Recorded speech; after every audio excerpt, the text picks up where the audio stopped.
हमारा YouTube channel road to success classes. आज जो हमारा टॉपिक है वो है न्यूक्लिक एसिड, है ना। डीएनए आरएनए से रिलेटेड टॉपिक है।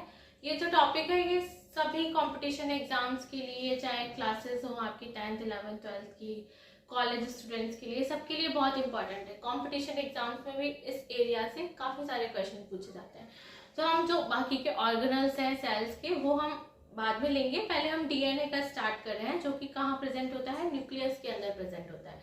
तो देखिए ये है न्यूक्लिक एसिड, ठीक है। हम अपना लेक्चर स्टार्ट करते हैं। हमारा आज का टॉपिक है न्यूक्लिक एसिड। न्यूक्लिक एसिड के बारे में सभी ने कहीं ना कहीं सुना होगा कि डीएनए, हमारी बॉडी में डीएनए होता है, आरएनए भी होता है ना। तो ये सब क्या है, दोनों डीएनए और आरएनए दोनों ही क्या है, न्यूक्लिक एसिड है। ठीक है। न्यूक्लिक एसिड क्या है, एक तरह का बायोमोलिक्यूल है जो कि हमारी सेल के अंदर प्रेजेंट होता है ना। लिविंग जो सेल्स है उनमें प्रेजेंट होता है, चाहे वो वायरस हो, चाहे बैक्टीरिया हो, है ना। इन सब के अंदर ह्यूमन बॉडीज हो, प्लांट्स हो, सभी लिविंग सेल्स है। वायरस भी लिविंग सेल है ना। आप वायरस को डेड सेल नहीं मान सकते। वायरस जब तक बाहर प्रेजेंट है एनवायरनमेंट में, वो एज अ डेड काम करता है, डेड बॉडी की तरह पड़ा रहता है। लेकिन जब वो उसको कोई होस्ट मिल जाता है, कोई बॉडी मिल जाती है इन्फेक्शन करने के लिए, तो वो लिविंग हो जाता है ना। तो ये वायरस का एक अच्छा सा इंटरेस्टिंग सा कैरेक्टर है कि वो हमें बेवकूफ़ बनाता है। बाहर के एनवायरनमेंट में तो वो डेड रहता है, एज अ नॉन फंक्शनल रहता है। लेकिन जैसे ही उसे बॉडी मिलती है वैसे ही वो फंक्शनल हो जाता है। ठीक है। तो वो भी लिविंग सेल्स में ही आते हैं। तो plant, animal, bacteria, virus, bacteriophage, ठीक है, ये सब क्या है, लिविंग ऑर्गेनिज्म है। सभी लिविंग ऑर्गेनिज्म में न्यूक्लिक एसिड्स प्रेजेंट होते हैं। न्यूक्लिक एसिड एक तरह का बायोमोलिक्यूल है। क्या करते हैं ये, हमारी जो भी सेल की फंक्शनिंग है उसमें हेल्प करते हैं, है ना। हमारी सेल को फंक्शन करने के लिए जो भी ऑर्डर्स होते हैं वो कहाँ से मिलते हैं, हमें न्यूक्लिक एसिड से मिलते हैं। न्यूक्लिक एसिड्स में जो ऑर्डर्स होते हैं, कोई भी ऑर्डर होता है बॉडी की फंक्शनिंग के लिए, वो एज अ कोड प्रेजेंट होता है। ठीक है, कोडिंग की फॉर्म में। क्योंकि बोल के तो न्यूक्लिक एसिड अपना ऑर्डर नहीं दे सकता ना बॉडी को, तो उसमें क्या प्रेजेंट होते हैं, कोड वर्ड में ये बातें करते हैं। ठीक है, तो कोड वर्ड्स प्रेजेंट होते हैं। अगर हम न्यूक्लिक एसिड की बात करें तो न्यूक्लिक एसिड 2 टाइप्स के होते हैं। एक होता है हमारा डीएनए, है ना, जो हमने सबने सुना होगा कहीं ना कहीं ये वर्ड डीएनए, और एक होता है आरएनए। ठीक है, आरएनए। तो आज के जो टॉपिक है उसके अंदर हम मेन जो है, हम हमारा डीएनए के बारे में बात करेंगे, आरएनए के बारे में बात नहीं करेंगे। ठीक है, आरएनए हम अगले टॉपिक में पढ़ेंगे। आज हम डीएनए ही देख रहे हैं। आरएनए जब हमारा डीएनए खत्म हो जाएगा उसके बाद में हम स्टार्ट करेंगे। ठीक है, तो डीएनए जो है, सबसे पहला डीएनए क्या है, डीएनए की फुल फॉर्म है D for deoxy, N for nucleic और ए फॉर एसिड।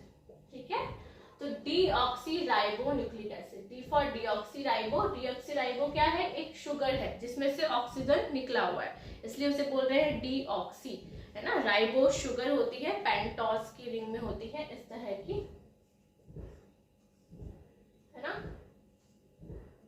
इस तरह की रिंग प्रेजेंट होती है। इसमें से ऑक्सीजन ग्रुप निकला हुआ होता है, इसलिए इसको हम बोलते हैं डीऑक्सी राइबो। ठीक है, और N for nucleic, A for acid. ठीक है, डीऑक्सी राइबो न्यूक्लिक एसिड। ये क्या है, एक तरह का जेनेटिक मटेरियल है। जेनेटिक मटेरियल का मतलब क्या है, जो ऐसा बायोमोलिक्यूल जो कि एक जनरेशन से दूसरी जनरेशन में फीचर्स को लेके जाता है ना। जैसे अगर एग्जाम्पल की बात करें, कोई प्लांट है, हम प्लांट का भी लेंगे, एनिमल का भी लेंगे। ठीक है, तो मान लीजिए कोई प्लांट है, उसकी हाइट छोटी है, ड्रॉफ है, उसकी लीव्स जो है वो लंबी नहीं है, उसकी लीव्स छोटी है, और ज्यादा डेंस जो है उसकी कैनोपी नहीं है ना। डेंस का मतलब है घनी पत्तियां नहीं है। तो क्या होगा, वो जो प्लांट है वो जब वो रिप्रोड्यूस करेगा, उसकी जो नेक्स्ट जनरेशन होगी वो भी वैसी ही होगी, इसी तरह के प्लांट्स के फीचर्स होंगे। तो उसे हम बोलते हैं DNA, deoxy ribo nucleic acid. तो ये कौन लेके जा रहा है, ये कैरेक्टर्स डीएनए लेके जा रहा है। ठीक है, तो डीएनए जो है वो एक जनरेशन से दूसरी जनरेशन में क्या लेके जाते हैं, कैरेक्टर्स को लेके जाते हैं। तो इसलिए इन्हें बोला जाता है जेनेटिक मटेरियल, है ना। एनिमल की बात करें, जैसे हम अपनी ह्यूमन बॉडी की बात करें, अगर पेरेंट्स की जो है, दोनों पेरेंट्स में से एक भी पेरेंट्स की आईज ब्राउन है ना, हेयर्स कर्ली हैं, ठीक है, तो कलर फेयर है स्किन का, या डार्क कॉम्प्लेक्शन है, तो ये जो कैरेक्टर है वो उनकी प्रोजनी में भी दिखेंगे। नेक्स्ट जनरेशन में भी दिखेंगे। आई होप आपके सभी पेरेंट्स के जो भी कैरेक्टर्स होते होंगे आपके पेरेंट्स के, उनके कुछ ना कुछ कैरेक्टर फीचर आप में होते होंगे। आपने सुना होगा दादी नानी हमें कहती है कि ये तो अपने पापा पे गया है, ये तो अपनी मम्मा पे गए हैं, ठीक है। तो क्यों कहते हैं ये? क्योंकि उन्हें हमारे पेरेंट्स से रिलेटेड कुछ सिमिलैरिटी हम में दिखती है। तो ये सिमिलैरिटी हम में आई कैसे? वो डीएनए की वजह से आई है। डीएनए के अंदर जो सीक्वेंस है उसकी वजह से आई है, ठीक है। तो इसलिए इसे बोला जाता है जेनेटिक मटेरियल, ठीक है। इस जेनेटिक मटेरियल में क्या होता है? कुछ इंस्ट्रक्शंस होते हैं। इंस्ट्रक्शंस किसकी फॉर्म में होते हैं? कोड की फॉर्म में होते हैं, है ना, कोडिंग की फॉर्म में होते हैं। तो डीएनए जो है वो जेनेटिक इंस्ट्रक्शन कैरी करके रखता है, ठीक है। किसकी फॉर्म में? कोड की फॉर्म में। अब डीएनए क्या प्लांट में, एनिमल में भी प्रेजेंट होता है? नहीं, डीएनए सब में प्रेजेंट होता है। ऑल लिविंग थिंग्स, जितनी भी लिविंग थिंग्स है, थिंग्स टू टाइप्स की होती है, लिविंग और नॉन लिविंग। लिविंग थिंग्स जो भी है उनके अंदर डीएनए प्रेजेंट होता है, एक्सेप्ट, अगर एक्सेप्ट की बात करें, एक्सेप्शन की बात करें, तो एक्सेप्शन है इसका प्लांट वायरस।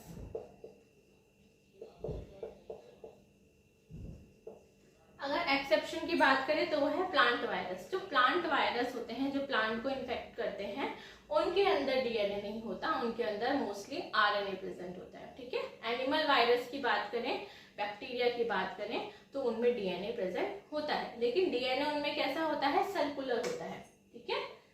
इस तरह का सर्कुलर डीएनए प्रेजेंट होता है, ठीक है। इसको आगे हम जब डीएनए और डिटेल में पढ़ेंगे तब देखेंगे, ठीक है। अभी आपको ध्यान रखना है कि जितनी भी लिविंग थिंग्स हैं उन सब के अंदर क्या प्रेजेंट होता है? डीएनए प्रेजेंट होता है, सिवाय किसके? प्लांट वायरस के। प्लांट वायरस में डीएनए प्रेजेंट नहीं होता है, ठीक है। अब डीएनए का काम क्या है? ये हमारी बॉडी से फंक्शनिंग कराने के लिए जितनी भी इंफॉर्मेशन होती है, जितनी भी XYZ सारी स्टोर करके रखता है, ठीक है। सारी स्टोरेज इंफॉर्मेशन रखता है कि प्रोटीन जो है, कौन सा प्रोटीन कब बनेगा, कौन सा प्रोटीन किस पार्ट में बनेगा, कहाँ जाएगा, है ना, कौन सी जो सेल है वो कहाँ पे ग्रो होगी, क्या फंक्शनिंग है, कौन सा सिग्नल किस डायरेक्शन में मूव करेगा, जो भी वर्किंग है उसकी सारी इंफॉर्मेशन कहाँ रहती है? स्टोर होके डीएनए में रहती है, ठीक है। तो डीएनए का वर्क क्या है कि जितनी भी इंफॉर्मेशन है लिविंग सेल की वर्किंग करने के लिए, वो सब कहाँ प्रेजेंट होती है? डीएनए के अंदर प्रेजेंट होती है, ठीक है। अब डीएनए का ऐसा नहीं है कि पूरा का पूरा, अगर डीएनए इतना बड़ा स्ट्रेच का अगर डीएनए है ना, तो इसके अंदर सारे के सारे कोड्स जो है हमारे इंफॉर्मेशन रखते हैं। नहीं, कुछ पार्ट होते हैं, कुछ पार्ट, है ना, डीएनए का कुछ पार्ट होते हैं जो कि इंफॉर्मेशन स्टोर करके रखते हैं। सारे पार्ट नहीं रखते, कुछ पार्ट होते हैं, उन्हें हम बोलते हैं जीन। डीएनए का ऐसा सेगमेंट जो कि इंफॉर्मेशन को कैरी करता है उसे बोलते हैं जीन, ठीक है। और जो ये भी जीन है, ये भी जीन है, अगर जीन 1 और जीन 2, ठीक है, इसको बोलते हैं हम जीन।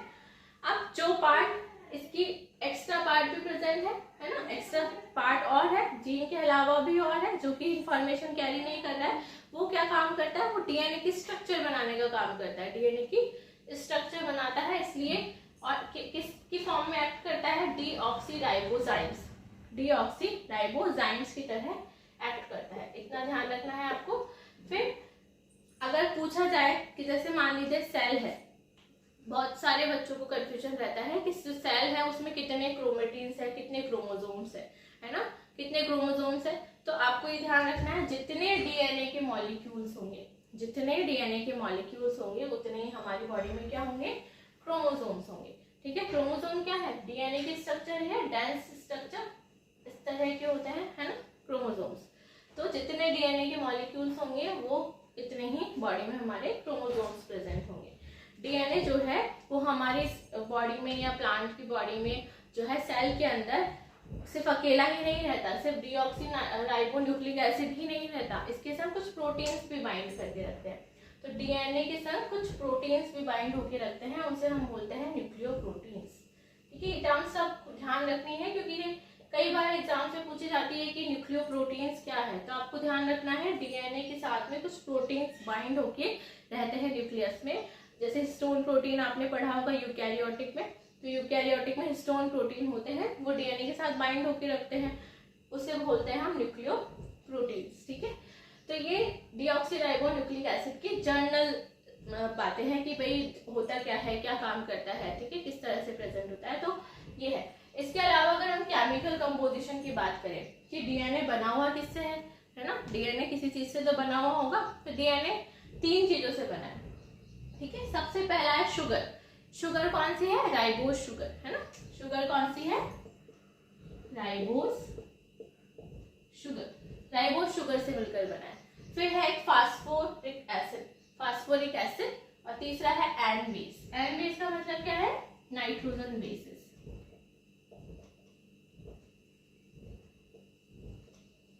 ठीक है। तो नाइट्रोजन बेसिस है। तो राइबोज शुगर, डीऑक्सीराइबोज शुगर है, फास्फोरिक एसिड है और एन बेस। इन तीनों से मिलकर क्या बना होता है? हमारा डीएनए बना होता है, ठीक है। अगर हम एन बेस की बात करें, है ना, एन बेस की बात करें तो एन बेस 4 टाइप्स के होते हैं। वैसे तो नेम से देखा जाए तो एन बेस 2 टाइप के होते हैं। एक होता है प्यूरिन, एक होता है पिरिमिडिन। एक होता है प्यूरिन और एक होता है पिरिमिडिन, ठीक है। एक होता है प्यूरिन और एक होता है पिरिमिडिन। तो एन बेस 2 टाइप के हैं, प्यूरिन और पिरिमिडिन। तो प्यूरिन कौन कौन से हैं? एक है एडिनिन और एक है ग्वानिन, एजी, है ना। प्यूरिन कौन से हैं? एजी, ठीक है। और थायमिन और साइटोसिन, ये 2 कौन है? पिरिमिडिन, तो टीसी या फिर सीटी, है ना। सीटी भी याद रख सकते हैं, सी और टी। तो प्यूरिन और पिरिमिडिन ये 2 टाइप के एन बेस हैं, जिनके भी फर्दर 2 टाइप्स है। प्यूरिन कौन कौन से हैं? एडिनिन और ग्वानिन। और पिरिमिडिन कौन से हैं? थायमिन और साइटोसिन, ठीक है। अब प्यूरिन और पिरिमिडिन क्यों एन बेस तो सेम है, इनको क्यों डिवाइड किया गया है? क्योंकि जो शुगर की रिंग है ना, जो न्यूक्लिक एसिड में रिंग है, वो प्यूरिन में 2 रिंग्स प्रेजेंट है। इस तरह से दिख रहा नहीं होगा, यहाँ देखते हैं, है ना। इस तरह की 2 रिंग्स प्रेजेंट है, लेकिन पिरिमिडिन में सिर्फ एक सिंगल रिंग प्रेजेंट है, ठीक है। तो प्यूरिन और पिरिमिडिन में क्या फर्क है? सिर्फ इतना ही फर्क है कि प्यूरिन में 2 रिंग्स प्रेजेंट है इस तरह से, और पिरिमिडिन में 1 रिंग प्रेजेंट है। तो प्यूरिन ध्यान रखना है, एडेनिन और ग्वानिन। बहुत बार कंफ्यूजन होता है कि प्यूरिन कौन से है और पिरिमिडिन कौन से है, तो आपको ध्यान रखना है एजी, एजी वर्ड ध्यान रखना है। एजी स्टैंड फॉर प्यूरिन, ठीक है, और सीटी स्टैंड फॉर पिरिमिडिन, ठीक है। तो सीटी जो है हमारे पिरिमिडिन है और जो एजी है वो हमारे प्यूरिन है, ठीक है। अब इन नाइट्रोजन बेसिस के स्ट्रक्चर्स भी हम देखेंगे, नाइट्रोजन बेसिस की स्ट्रक्चर कैसे होती है, लेकिन हम आगे की जो वीडियो है उसके अंदर देखेंगे। आज के लिए हम इतना ही पढ़ेंगे। आपको ध्यान रखना है डीएनए जो है वो क्या काम करता है, कहाँ प्रेजेंट होता है डीएनए। डीएनए हमारे न्यूक्लियस में प्रेजेंट होता है। हमने सेल देखी थी, सेल का जो सेल थी, जो उसके अंदर जो न्यूक्लियस था,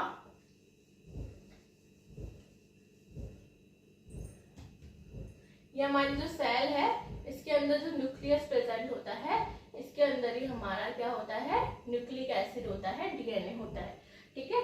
तो न्यूक्लिक एसिड हमने देखी 2 टाइप के हैं, डीएनए और आरएनए। अगर हम डीएनए की बात करते हैं तो डीएनए इंस्ट्रक्शन का काम करता है, जितने भी लिविंग सेल्स में प्रेजेंट होता है एक्सेप्ट प्लांट वायरस, ठीक है। उसके अलावा क्या काम करता है? स्टोरेज का काम करता है। जितनी भी इंफॉर्मेशन होती है सारी की सारी कहाँ स्टोर होकर रखती है?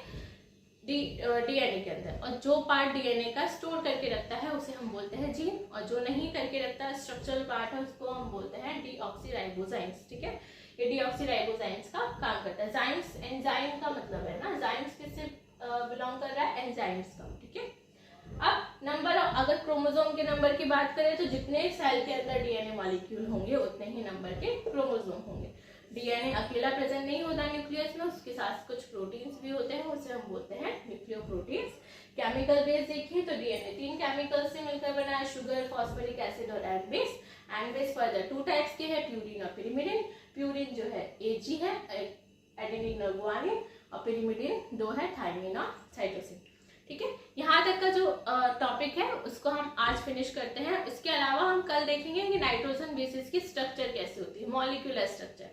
वैसे देखा जाए तो कहीं भी ये पूछी नहीं जाती है, लेकिन जब आप 11th-12th क्लास में सेल बायोलॉजी पढ़ते हैं, उसमें डीएनए पढ़ते हैं, तो उसके अंदर आपको एग्जाम्स में ये स्ट्रक्चर बनानी आनी चाहिए। काफी बार पूछ लिया जाता है कि एडेनिन की स्ट्रक्चर बताइए, है ना, और साइटोसिन की बताइए, इस तरह की स्ट्रक्चर पूछ ली जाती है 2 मार्क्स में। और जो कई बार कंपटीशन एग्जाम्स में भी होता है, जैसे कि नेट की तैयारी कर रहे हैं बच्चे, नीट की तैयारी कर रहे हैं, तो उनमें भी ये स्ट्रक्चर पूछ ली जाती है कि कौन सी एडेनिन है, कौन सी साइटोसिन है, तो ये स्ट्रक्चर आनी बहुत जरूरी है। तो कल हम देखेंगे अगली वीडियो में कि इनकी नाइट्रोजन बेसिस की स्ट्रक्चर किस तरह की होती है। जब तक आपको वीडियोस को लाइक, शेयर, सब्सक्राइब और बेल आइकन पर क्लिक करना है। अब इन वीडियोस को आपको ज़्यादा से ज़्यादा शेयर करना है, क्योंकि देखिए ज़्यादा से ज़्यादा आप शेयर करेंगे, ज़्यादा से ज़्यादा यूट्यूब जो है वो वीडियो को आगे प्रमोट करेगा। आपका कुछ नहीं जाएगा, बस एक शेयर करना है, लेकिन हमें बहुत फायदा होगा। इसके साथ साथ जो बच्चे जो कोचिंग अफोर्ड नहीं कर पा रहे हैं, जो काफ़ी सारे बच्चे हैं जिनको कंसेप्ट क्लियर नहीं होते हैं, तो उनको भी जो वीडियोस है वो काफ़ी फायदेमंद होगी। तो आपको ये वीडियोस को शेयर करना है। Thank you.